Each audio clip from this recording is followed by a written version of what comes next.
There's nothing like snook hook sets at dawn or catching a tarpon in the moonlight. Find your next fishing trip made easy on fishingbooker.com and experience the magic of the Sunshine State or any other destination on your fishing bucket list. Book a blue water adventure in search of sailfish or go snapper fishing with the kids. With over 6,000 captains and trips to choose from, planning your next one just got a whole lot easier. Download the Fishing Booker app on the Google Play or App Store or visit them online at fishingbooker.com to book your trip today. I'm sure a lot of you guys remember the old ceremonial hunting tradition of eating the heart out of the first animal you kill. Meat from those organs are among the most nutrient-rich foods on the planet. You can get those same benefits your ancestors craved via convenient daily capsules from Heart and Soil. Find out more at heartandsoil.co. And remember, use code MeatEater for 10% off your purchase. Welcome to the Wired to Hunt podcast, your home for deer hunting news, stories, and strategies. And now, your host, Mark Kenyon. Welcome to the Wired to Hunt podcast. I'm your host, Mark Kenyon, and this is episode number 178, and today we're back for another Rut Radio episode in which we're getting real-time updates from hunters across the country on current deer and rutting activity and the tactics that are working right now. And for the second week in a row, we've got Don Higgins with us to talk about how he's killed his second buck in the last week that's right around the 200-inch mark.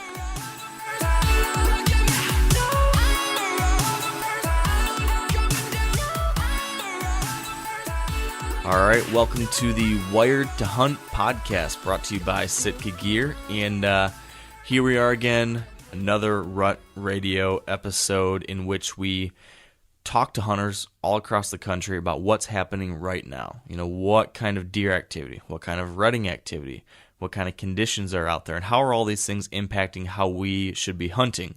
That's what we do each week during Rut Radio. That's what we're going to do today.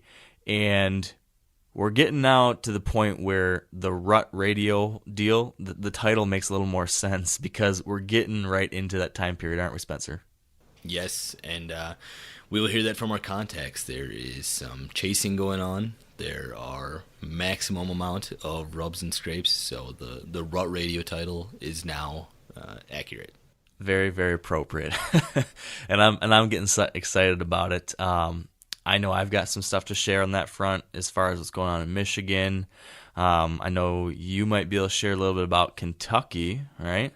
And then we have another bonus today, too. If people had heard last week's episode, we had Illinois bow hunter Don Higgins on the show to kind of tell us about the latest exciting thing in his hunt. You know, we had him on in the summer.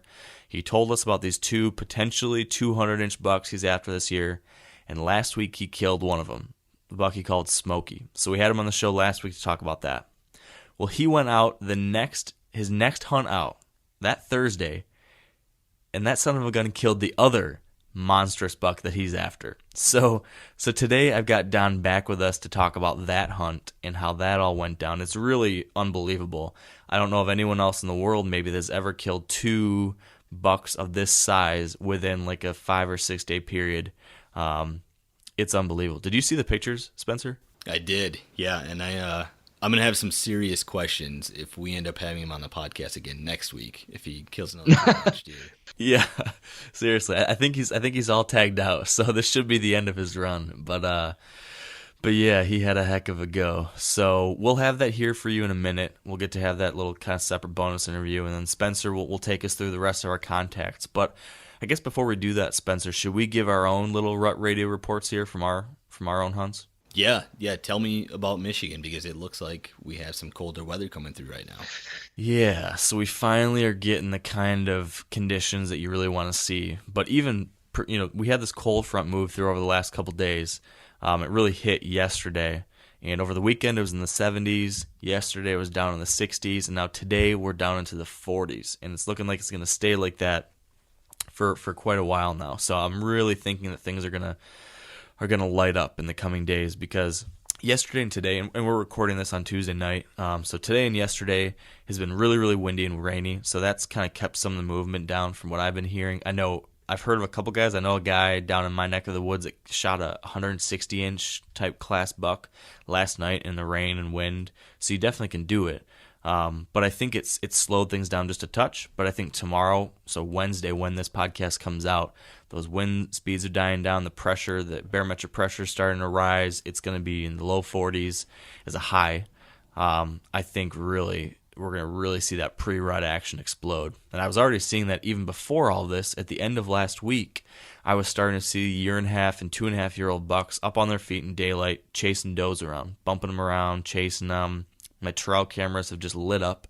My cell camera that is on a little mock scrape tree that's in the middle of a food plot, probably since the middle to late of last week, so probably around the 18th, 19th, 20th of October, those scrapes just have been getting pounded. So lots of bucks hitting those. So I think we're seeing everything like we should, at least here in Michigan. And I think the best is ahead of us in these next few days. Could be really, really good with this cold front coinciding with this testosterone ramping up into late October. I think it could be a really good handful of days here leading into the end of the month. Yeah, and I was just in Kentucky for their muzzleloader season this last weekend, and we had warm weather, so that kind of suppressed things, but like you just said, the woods are just full of sign right now, and that might not directly help you kill a buck, seeing all these rubs and scrapes, but you'll have an idea of what's in the area. It kind of shows you that the switch is flipped. The rut is here. You gotta love it too. It's just the stuff that, like you said, it lets you know the rut's here. It gets you excited, and it kind of, if nothing else, it adds a little bit of confidence for me as a hunter. When I go into a tree stand, as I'm walking and I see a fresh rub or a fresh scrape, it just gives you a little bit more of a sense, like, all right, I'm in it. They're here. It's happening. This could be good. And that's a good feeling. Yeah, and so this time of year is notorious for bucks that are moving better, but they're also still on somewhat of a pattern. So what do your setups look like right now, Mark, like with you specifically going after Holyfield? Yeah, that's a great point. And that's why this time of year I think is possibly one of the, if not the very best time of year to get after a specific buck. Because just like you said, they're moving more during daylight now, but they're sticking to their patterns. They're not going crazy like they are in the rut. So for me with Holyfield, without beating a dead horse, because I talk about this deer so much, some people are probably getting sick of it. But I know a tight little core area that he has, and a little bit of that overlaps into property that I can hunt. So there's a couple food sources that he comes into to check does at this time of year. Traditionally, he has the past couple of years. So I've got 4 different setups that kind of are all along this line between where he beds and where he transitions out to feed and or check does at this time of year. So there's 2 tree stands, there's a elevated box blind, and then there's a hay bale blind. And they're all kind of positioned to take advantage of different wind directions. So over the next week or so, I'm going to be hunting along this transition line and just getting in whichever one I can based on the wind. So, tonight I tried to hunt, but the wind actually started swirling and gusting on me, so I actually bailed out after I just got set up in the one stand I could with the wind, but I bailed because of the crazy stuff going on.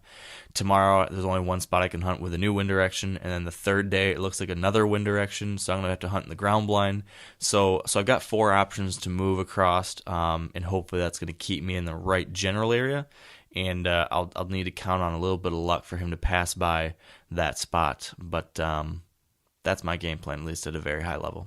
Yeah. So let's move on then to the meat of the podcast.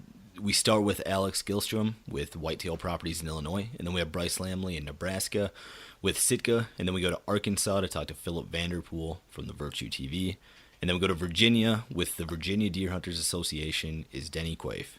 That sounds like a good lineup, Spencer. I'm looking forward to hearing this, and I guess we'll get Don Higgins on here real quick in my conversation with him to hear about his hunt, and then we'll get right into the full Rut Report.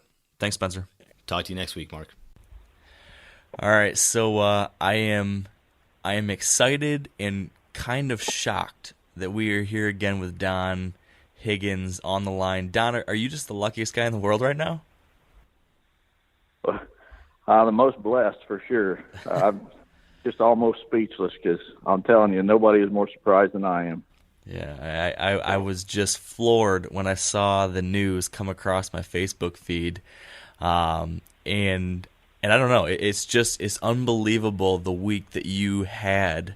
So I guess nobody wants to hear from me; they want to hear from you. Can you tell us what happened last week and how somehow this incredible story this incredible plan that you talked about to us in the summer has actually all come true now?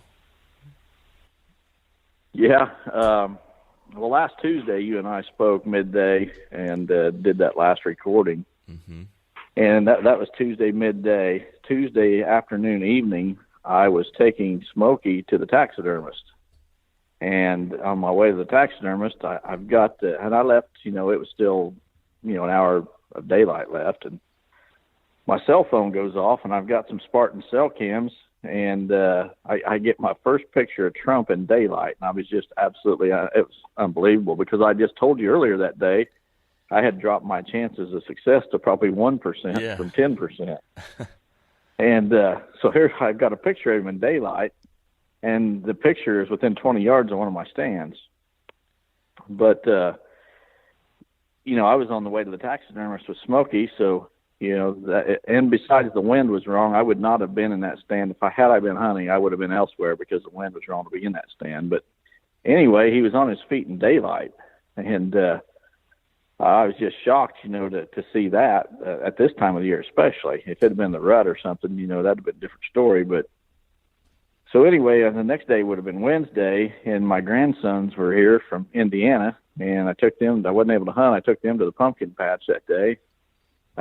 Spent some time with them, but Thursday I was back in the stand, and the wind was still wrong for the stand where I got the photo on Tuesday, but I had another stand about 200 yards away that the wind was perfect for, and that's where I went. I was sitting in my stand. It was getting close to quitting time. There was still probably 20 minutes anyway, of before quitting time, and it was dead calm. I mean, it was so calm. It was probably the calmest evening that I've hunted this year. And I was in a hedgerow out in the middle of nowhere, and right in front of my stand was standing corn and standing soybean field. They met right there in front of my stand. So off to my right was soybeans, off to my left was standing corn, and I was looking right down the row where they met. So I'm sitting in my stand, and it's getting towards quitting time, and I hear a corn leaf rustle out there in the cornfield, probably 30, 40 yards out in front of me. And I could just tell by the sound of it, I knew it was a deer. And the crazy thing about it, this is my 10th hunt for Trump all year, and I had not seen a single deer on those 10 hunts. Wow. And it became kind of a joke between me and my business partner, Kevin. We'd text back and forth, and I'd say, on my 6th hunt for Trump, yet to see a deer. On my 7th hunt for Trump, yet to see a deer. On my 8th hunt for Trump, yet to see a deer. So I'm on the 10th hunt, and I was joking with him. I said, I bet you the first deer I see is going to be Trump, but I might have to sit here 15 or 20 times. So anyway, I'm sitting there, and the corn leaf rustles, and I know it's a deer. But I only heard it once, and it was so calm, I couldn't believe there was just that one rustle in the corn stalks. And, but I knew it was a deer, and it was coming. I figured it was coming my direction, because that's kind of a hub right there where those two fields meet, right there in front of the hedgerow, a hub of activity. And so I stood to get ready just in case it was no Trump. And it wasn't. Probably a minute later, Trump steps out of the corn into those soybeans on the first row. And I'm telling you what,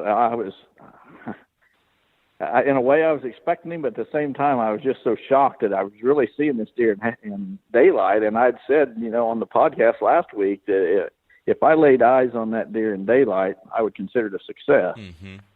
So here he steps out, maybe 30 yards from me, and I'm laying eyes on him in daylight. So I'm thinking, well, my season's a success, I guess, because there he is. And he turns and he walks right down the edge of the corn, between the corn and the soybeans, and he walks right towards me. And I mean, it happened fast, but from the time he stepped out and started walking towards me until I shot him was less than 10 seconds.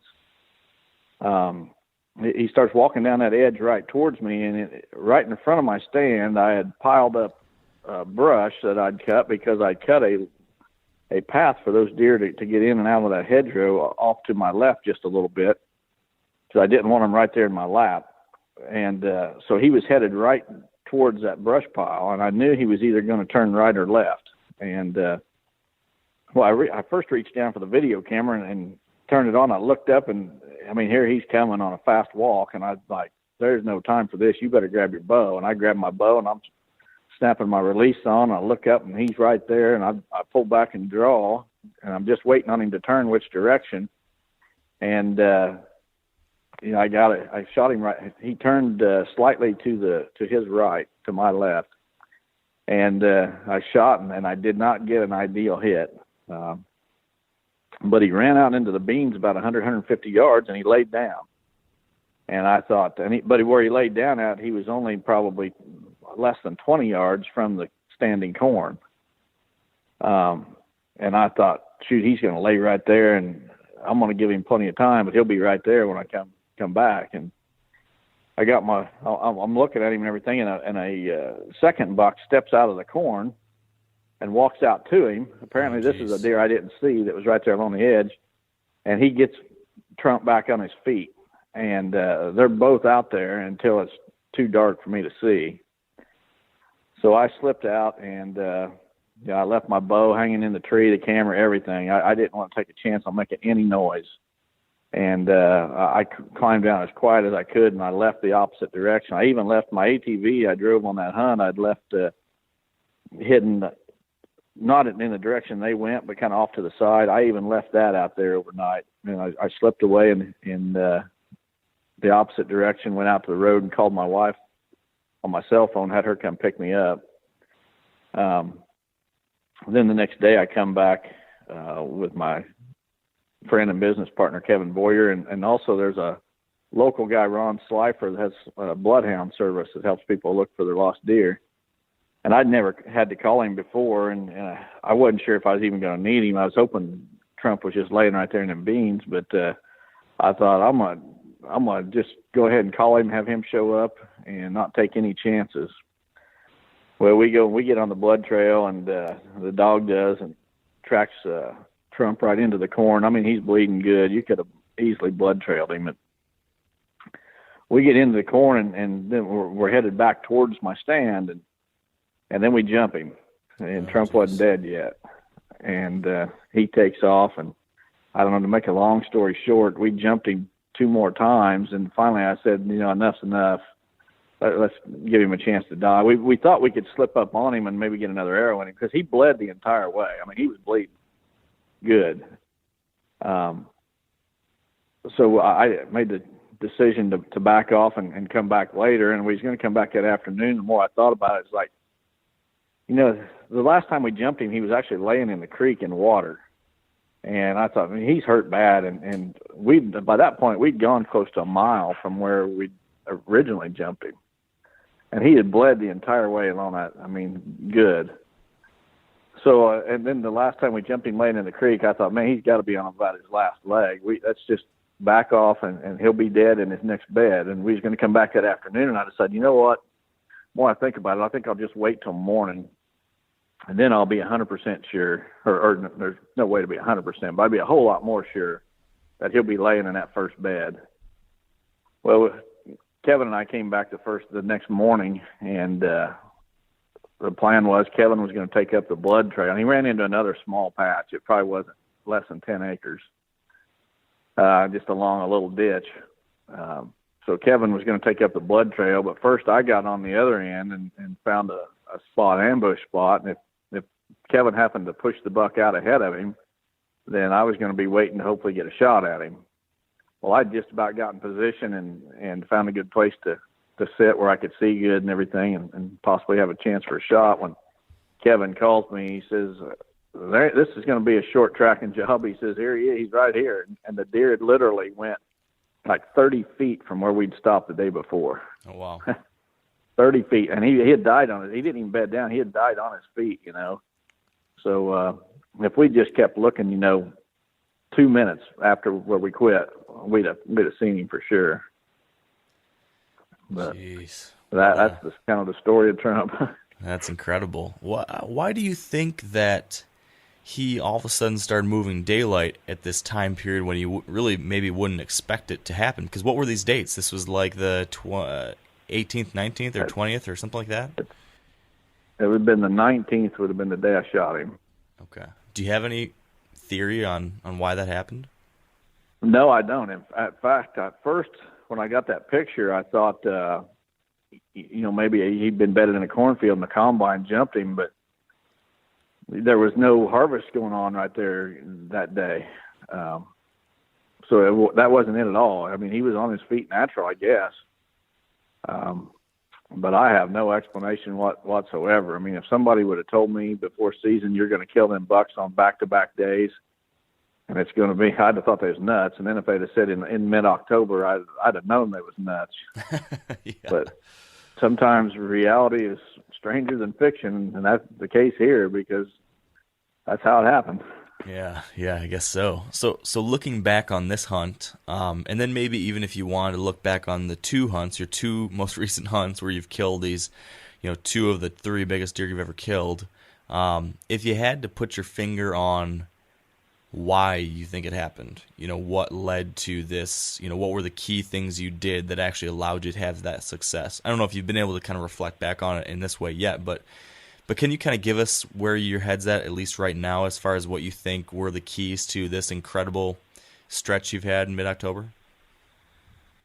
Well, preparation for one thing, and I was like the stand I shot Trump out of.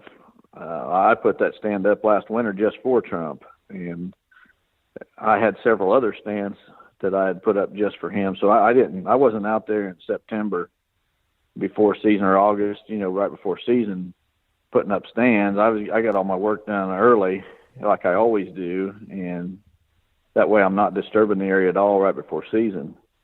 So preparation was key, but determination also. Like I said, that was my 10th hunt in that little area. It wasn't all from one stand, but it was all from two stands. That was my third hunt from that stand, and there was another stand close by that I'd hunted 7 times. So, I'd done my homework enough that I knew where I needed to be, and I was determined that was the spot, and I wasn't going to start second guessing myself. And it's just, I knew he was there, but he was so nocturnal. That was the key. I mean, a lot of times as hunters, we're in the right spot, but you got to be in the right spot at the right time. And I knew I was in the right spot, and I just kept plugging away until the time was right, I guess. Yeah. Why do you think that was the right spot, or these couple stands that you had? What led you to believe that these are the right spots to be? What was so great about those locations? Well, it's wide open farm country, just corn and soybean fields, and there's very little, cover other than the crop fields, which crop fields are great cover, but it's structure. It's no different than fish, If you've got a pond and you've got one brush pile underwater in that pond, the fish are going to relate to it. And it's the same way with these deer in the open prairie. If there's just a little bit of cover out in a wide open prairie, those deer are going to relate to that cover just like fish relate to structure. And so, I mean, where I was at, I wasn't about to see another bow hunter because there wasn't another deer hunter out there. But, the other thing that I always do is I want to get away from other hunters as far as possible because bucks want to do the same thing. And a lot of times that means you give up some of the best looking cover in an area. And, in Trump's situation, that buck's as real world as it gets because I doubt if he ever stepped foot in a food plot. I don't know of any properties with food plots in the range that he was covering that I know of. So, I mean, the trail cameras helped immensely. Getting his daylight picture on Tuesday basically just reinforced in me the idea that he was still on that summer range. He had not yet shifted to his fall winter range, which where he goes in the fall and winter, I have like 10 cameras scattered throughout that area. And I'd been checking them every probably 4 or 5 days, because when he shifted his range, I needed to shift my focus and I needed to start hunting there. So I was trying to stay on top of that. And some of those were Spartan cameras too that were sending me pictures instantly. So I was doing everything I could to be where he was at. And I didn't want to leave that summer range until I knew he did. And that picture on Tuesday kind of confirmed that he was, or did confirm without a doubt, that he was still on that summer range. So, that's where I continued to plug away. That makes sense. Wow. Well, it's an incredible story, Don. And I don't know, where's your head at now? You just had probably the best week of deer hunting, maybe ever in the history of whitetail deer hunting. You've killed your 2 target bucks, one that is definitely over 200 inches, one that I don't know if you've officially scored him yet, but he's got to be in that ballpark. Where's your head at now? Where do you go from here? How do you feel? Well, just to be clear, Trump is not going to make 200 inches. He's not going to make it or miss it very far, but he's not going to hit it. So I've seen a lot of stuff on social media that I've killed 200-inch bucks in a week, and I don't want to mislead anybody, because Trump's not quite going to make it. But I'm already focused on next year. I'm getting ready to go shift some trail cameras that like I said, I have 10 cameras focused right there in Trump's range. I'm going to move some of them. I'm going to be going to Iowa in the next couple of weeks for a couple of days. I've got a property out there I've got permission on that supposed to be just absolutely awesome, but I did not draw an Iowa tag this year. This would have been the year I needed it, because now I'm sitting here with nothing to do. But I'm going to go out to Iowa anyway, even without a tag, and I'm going to just have a look at the property as it is in November, so that next year in November, I've got kind of a leg up on, if I'm just, instead of showing up blind, I'm going to leave some trail cameras on the property all through the fall, and probably go back in spring on a shed antler hunt and pick up the cameras then. So, it never ends for me. I'm always either chasing a buck or looking for a buck to chase. So right now I'm looking for a buck to chase. Here in Illinois, the biggest buck that I know of is probably about 160 inches. So I'm sure there's some bigger ones around. I just need to find them and figure out where they're staying. Well, if you don't leave some of these bucks alone, there won't be many of these really big ones, because it seems like if they're in your area, they're in trouble. So, Don, I want to thank you for taking the time again, 2 weeks in a row now, to chat with us and tell us your story, and just congratulations again. Really, really incredible. Well, thanks a lot, Mark. I appreciate you having me on, and I also want to thank everyone that has congratulated me and sent words of encouragement. And I mean, I've got so many texts. I can't imagine what it would be like to be a guy like Lee Lakowski, because this last week I couldn't even keep up on text and stuff. I mean, I'd look at my phone, and I would reply at every opportunity, and then I'd look at my phone, and I just had 20 more. So I wasn't staying on top of things. I was falling behind, and then you had emails and phone calls and Facebook messages and everything else, and it was all encouraging. And I just, I want to thank everyone that has offered congratulations, and it just means the world to me to see the hunting community, be so positive around this. And I'm just blessed and grateful for everybody's kind words of encouragement.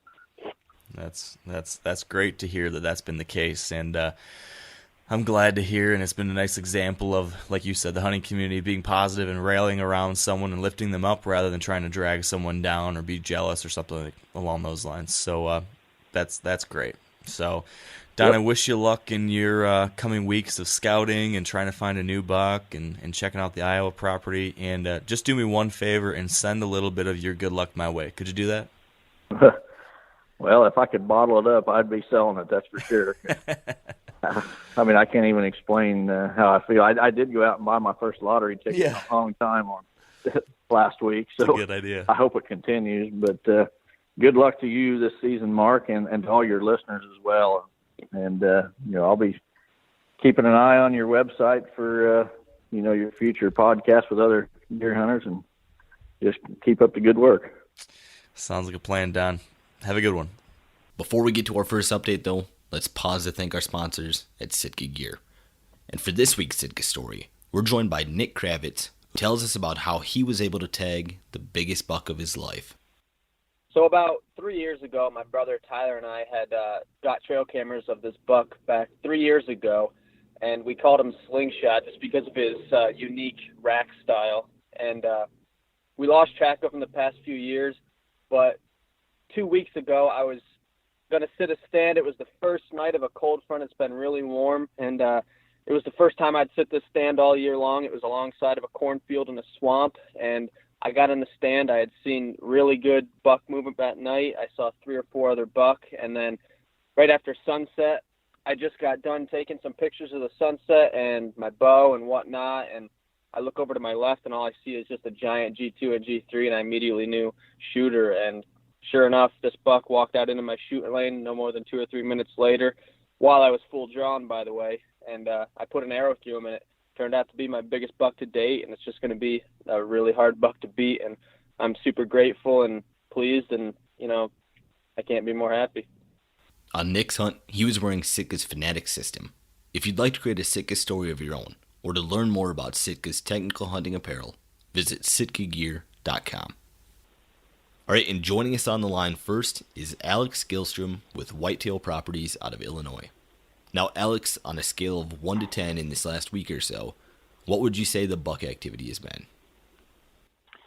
I'd say on a scale of 1 to 10, it's probably sitting right now about a 7. And that's mainly because of just the weather. It seems like all October we've just kind of lucked out as far as timely cold fronts.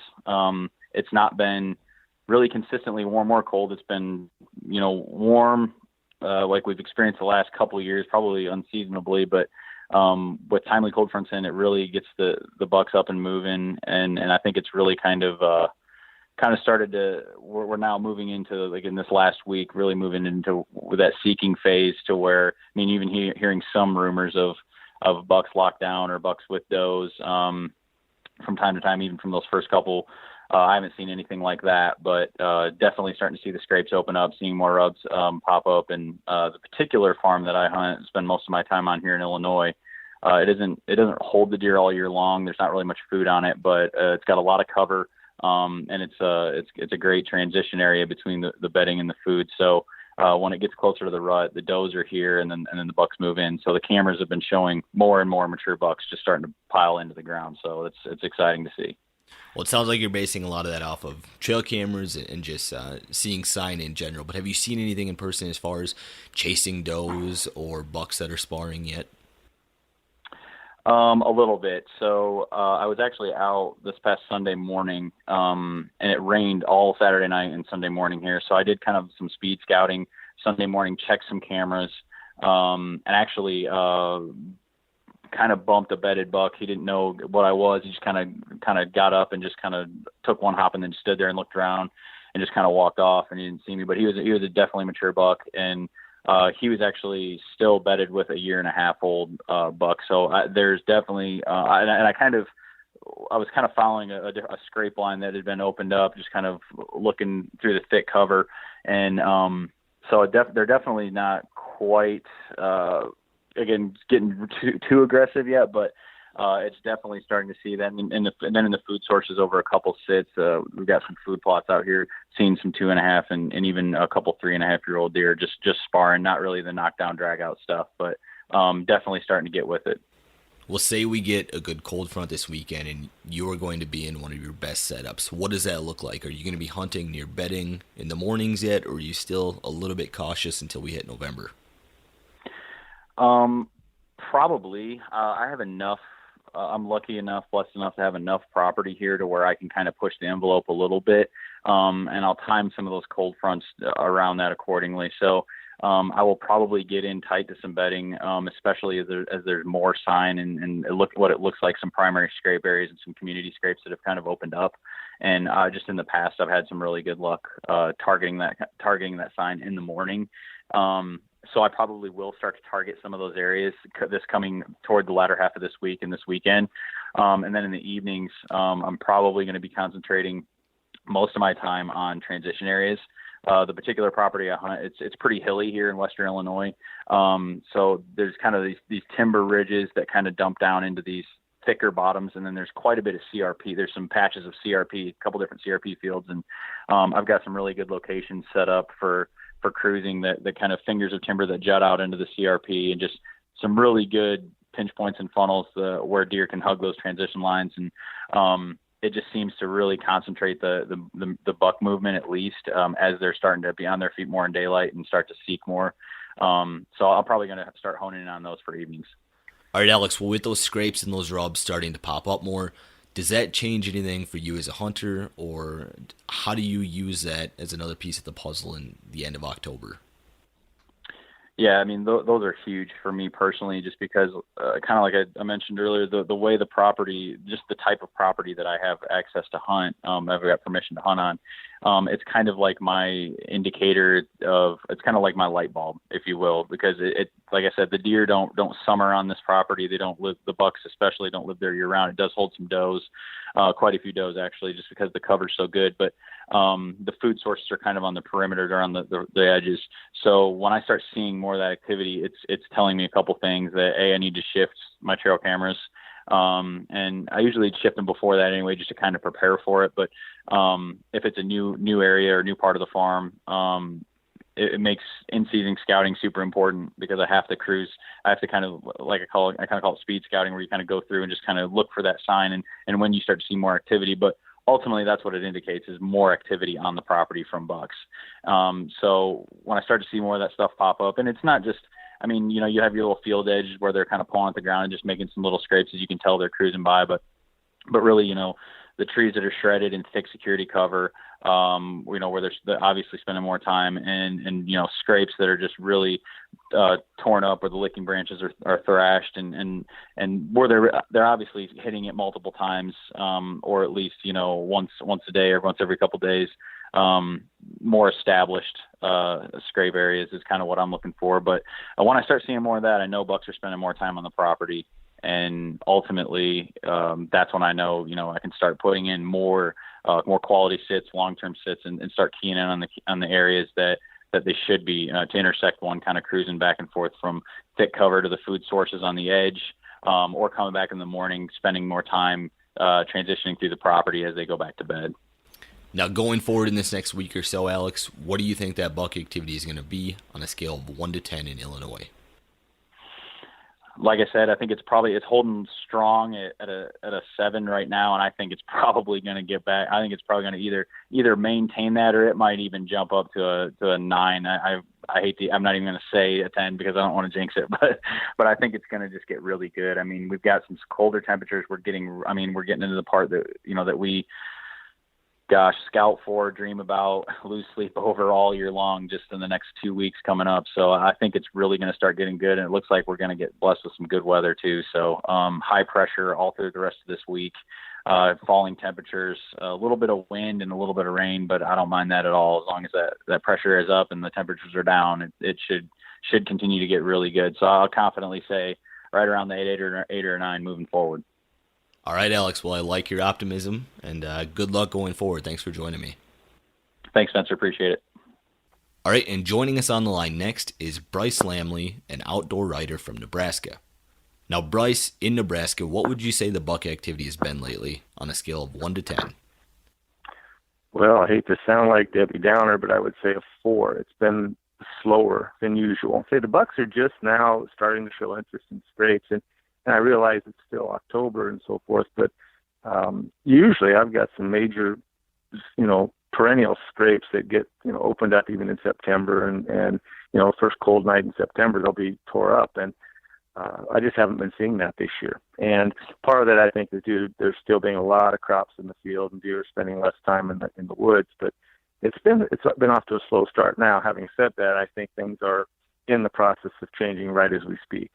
Well, Bryce, in a lot of the Great Plains this summer and fall, we've had odd stretches of dry periods and wet periods. Has that affected anything for you in Nebraska?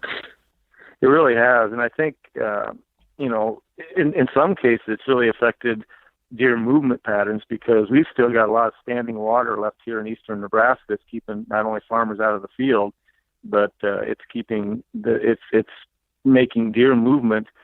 In some cases, I think it's actually helped me, because it's helped me define deer traffic where they had many options to cross a swamp or a marshy stretch where they barely get wet, and now that water's up to their chest or their back, and so it has defined their movement a little bit for me.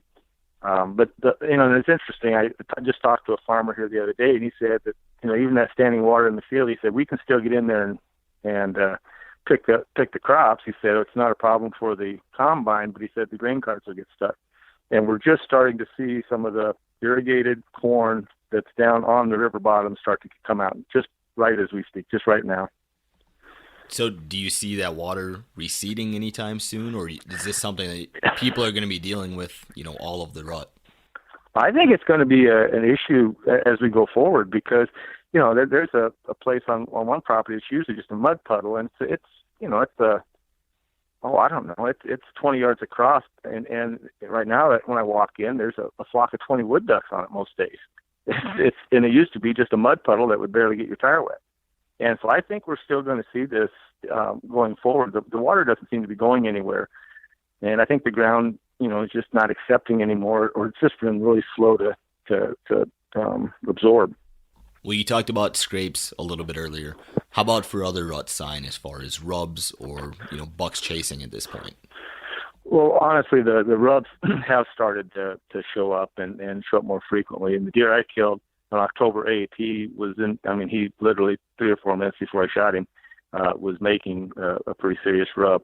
And I've got a friend from Grand Island out in central Nebraska, and he has seen the activity around scrapes and rubs pick up dramatically here just in the last few days. Well, going forward then, in this next week or so, Bryce, what do you think the buck activity is going to be on a scale of 1 to 10 in Nebraska? I think it's going to be up there around a 7 or an 8. And maybe I'm being, maybe I'm a little bit conservative on that.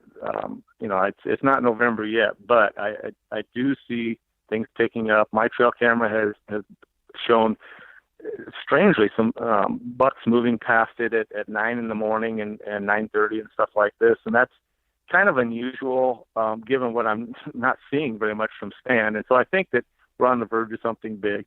I listened to you guys last week talk about the cold fronts and so forth, and I totally agree with that. We haven't had a night here in Fremont, Nebraska under 32 degrees, I believe, this fall. That's supposed to change here in the next few days, and I think that will change the hunting and kind of goose these bucks into more of an activity where they're out there really searching for does. All right, Bryce. Well, I hope you get a chance to take advantage of that cold front, and good luck this year. Well, thank you very much. Before we get to our next call, though, let's pause to thank our sponsors at Whitetail Properties. And this week with Whitetail Properties, we are joined by Billy O'Connor, a land specialist out of Kansas. And Billy is going to be giving us some advice for those hunters who are planning a rutcation in Kansas. Well, a lot of people want to come to Kansas in the middle of the rut, which is typically the second week in November or so. And it's a great time to come because you see a lot of deer movement. There's deer sign everywhere. The action's hot, and it just feels like fall. But personally, if you're looking to get mature bucks, my favorite time is the last few days of October, kind of over the Halloween weekend time period. The rut's just starting to get going, and the bigger bucks, they're not necessarily pinned down with does just yet. Often during the peak of the rut, you'll see a lot of deer, but they're typically smaller and younger, and the big mature ones have already got with their doe and are not moving around quite as much. With that said, it is Kansas, so anytime you're in the woods, you have a shot at a giant, and there's plenty of deer to go around. So first few days of October into the first 3 weeks of November, you can't really go wrong, and just kind of focus on pinch points in between bedding and cover, and go to where the does are because the bucks are going to be coming through there to try to find them. If you'd like to learn more and to see the properties that Billy currently has listed for sale, visit whitetailproperties.com/O'Connor. That's OCONNOR. All right, and joining us on the line next is Philip Vanderpool, the founder of The Virtue TV. Now, Philip, in Arkansas, what would you say the buck activity has been lately on a scale of 1 to 10?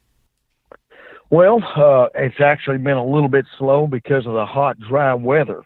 And we have an unbelievable mass crop this year. Lots of acorns, persimmons, and stuff like that. And I say the activity's been slow, but I can tell you right now, it's starting to pick up. The scrapes are opening up, fresh rub lines. The bucks are starting to feel it because the temperature's changing. We have a weather front moving in as we speak. The wind is blowing really hard, blowing in a cold front and northwest wind. It's really looking good coming up here in the next week or so. Right now, I think it's about a 6 out of 10 there in Arkansas.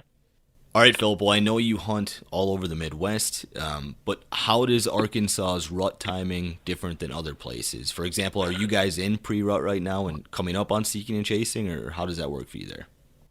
Right there, I think, usually the muzzleloader season opens, and it's going on right now. It's really a good time for the it seems like it usually hits when those big bucks are starting to get on their feet. Just about this time, they're starting to show up in the daylight.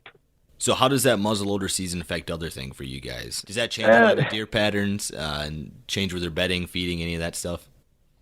Not really. It probably does in some areas where you have obviously a little more hunting pressure on your public lands and stuff there. But for the most part, it seems like the muzzleloading hunting is spread out, and so it's not as big a factor. It's a very good time for a bow hunter to get out there, though, and start getting it on their mind. And with this weather front moving in as we speak, and for this next week, things are going to really get cranked up. Well, you talked about the big mass crop earlier. Is that something that is more of an immediate factor, or is that something you think you'll be dealing with for the next, month all the way through the rut?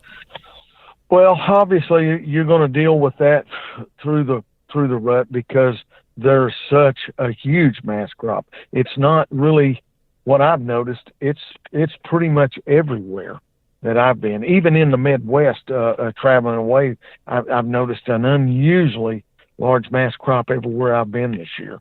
And so, there again, hunting along these edges of your fields can be good because you're looking for your rubs and your scrapes, but you also have a mass crop there. And where I'm from there in the Ozarks, we don't have a lot of agriculture.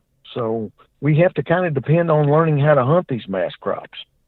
So is it safe to say then that a lot of your trail cameras right now are in a little bit thicker stuff, maybe closer where these bucks are bedding around scrapes and those acorns?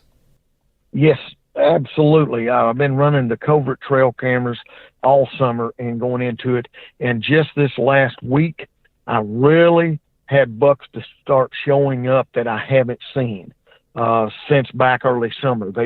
Sometimes they'll disappear. They go to the heavy mass crops, and then they'll kind of work back into some of the areas where I picked them up in the summer. And that's what I'm basically doing. They're really, and it's legal, just so you know, it's legal to feed. And I've been using a lot of big tine feed, and then also little bit of buck brunch, making those little hunt plots, quarter-acre plots there. And these bucks are starting to come back to the green a little bit now. Because they've had mass crops now for over a month. So the news kind of wore off, if you will. Well, going forward then in this next week or so, Philip, what do you think that buck activity is going to be in Arkansas on a scale of 1 to 10? I really believe this next week is going to be about an 8 or a 9. I think you're going to see a lot of heavy rut activity because of the cooler weather. They're healthy going into it. They've got the mass crops now, and you're going to see a lot of activity. Look for rubs and scrapes. They're going to be on that pattern. If you've got a particular buck that you have been getting on trail camera and getting nighttime photos, start paying attention before he gets into that full-blown rut, because now is the time to shoot that old sad daddy. I mean, this next week is going to be unbelievable. I don't really care where you're at because we've got the weather conditions coming, and that's a huge factor. That trumps over anything. All right, Philip. Well, that's some great intel, and good luck to you and the rest of the Virtue TV team going forward. Thanks for joining me. All right. Thank you. Appreciate it. You need anything else, holler anytime. Okay, buddy? Take care. All right, and joining us on the line next is Denny Quaife, the Executive Director for the Virginia Deer Hunters Association. Now, Denny, in Virginia, what would you say the buck activity has been lately on a scale of 1 to 10? I'd say right now we're in early pre-rut, and I would say 3 to 4. Well, these bucks are still on the food source right now. We've got a real wide spread, a heavy acorn crop, and I'm just starting to see some scrapes that are showing up. And most of the trail camera activity I have on bucks is at night. Very few I'm seeing on trail cameras in the daylight. So I think it's still early, pretty much normal for this part of the world. Well, you talked about that they're focusing on food right now, and what kind of food sources are we talking? Well, like I said, we've got a widespread acorn crop this year, a very heavy mass crop.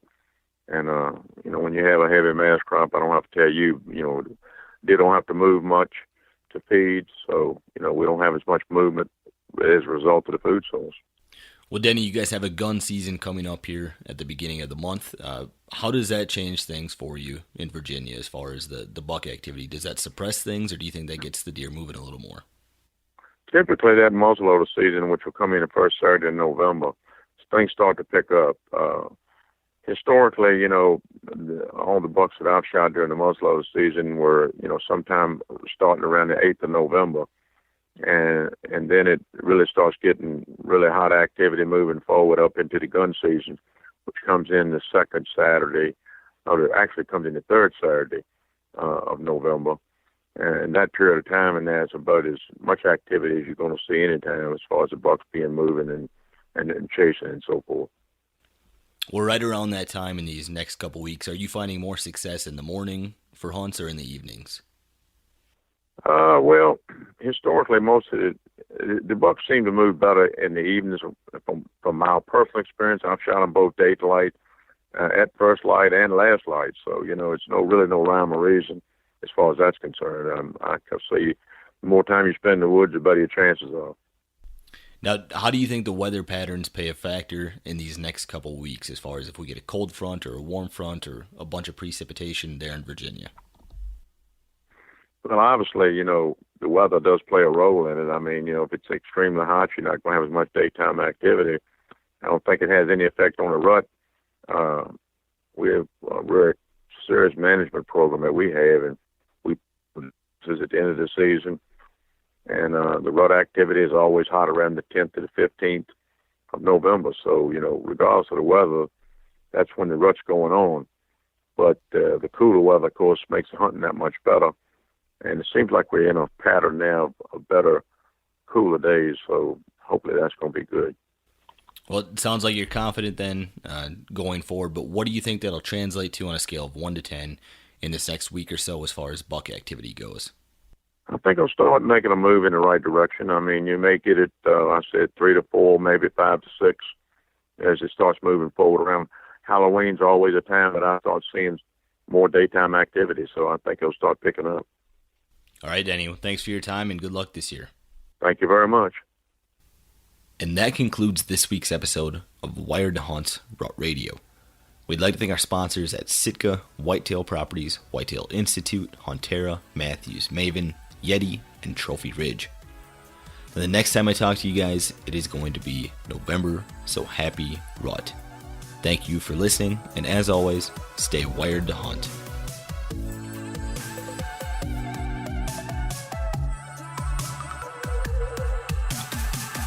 I'm sure a lot of you guys remember the old ceremonial hunting tradition of eating the heart out of the first animal you kill. Meat from those organs are among the most nutrient-rich foods on the planet.